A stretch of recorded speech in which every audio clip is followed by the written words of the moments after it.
ગુજરાતમાં દારૂબંધી હોવા છતાં તેના અમલ પર ફરી ગંભીર સવાલો ઊભા થયા છે। રાજકોટ તાલુકા પોલીસ સ્ટેશન વિસ્તારના રહેવાસી વિનોદભાઈએ પોલીસના ડી સ્ટાફ પર ગંભીર આક્ષેપો કર્યા છે। તેમના કહેવા મુજબ તેઓ અગાઉ દારૂના ધંધામાં હતા, પરંતુ છેલ્લા 2 મહિનાથી આ કામ બંધ કરી દીધું છે। તેમ છતાં પોલીસ દ્વારા તેમને નિયમિત હપ્તા આપવા દબાણ કરવામાં આવે છે અને તેમના પરિવારને હેરાન પણ કરવામાં આવી રહ્યા છે। વિનોદભાઈએ આરોપ મૂક્યો છે કે પોલીસ કર્મીઓ રોકડના બદલે મોંઘી મોજ શોખની વસ્તુઓ માંગતા હતા, જેનો ખર્ચ તેમને ક્રેડિટ કાર્ડથી ચૂકવવો પડતો હતો। દર મહિને 1.5 લાખ રૂપિયાથી વધુની કિંમતની વસ્તુઓ પૂરી પાડવામાં આવતી હોવાનો દાવો કર્યો છે। આ ઉપરાંત તાજેતરમાં જ પકડાયેલા દારૂના જથ્થામાં ખોટી રીતે તેમનું નામ નાખીને ફસાવવાનો પણ આરોપ છે।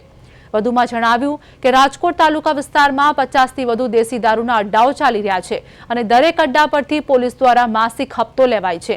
જનતા રેડમાં કંઈ ન મળવા પાછળ પોલીસ અને બુટલેગરોની મિલીભગત જવાબદાર હોવાનું પણ તેમણે જણાવ્યું છે। આ તમામ આક્ષેપો દારૂબંધીના અમલ, પોલીસ તંત્રની ભૂમિકા અને સરહદી તથા ચેકપોસ્ટ પરની દેખરેખ પર ગંભીર પ્રશ્નો ઊભા કરે છે। હવે જોવાનું એ રહેશે કે સરકાર અને ઉચ્ચ પોલીસ અધિકારીઓ આ મામલે શું કાર્યવાહી કરે છે।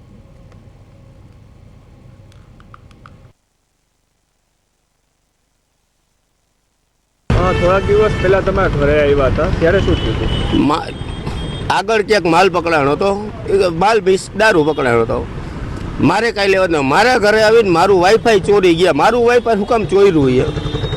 મારું ક્યાંય નામ હતું, કોઈએ મારું નામ દીધું હતું કે એ ગાડી પકડાણી તો મારા નામની ગાડી છે, દારૂની ઉપર મારું નામ લખેલું છે, તો મારું શું કામ મારા ઘરે શું કામ આવ્યા?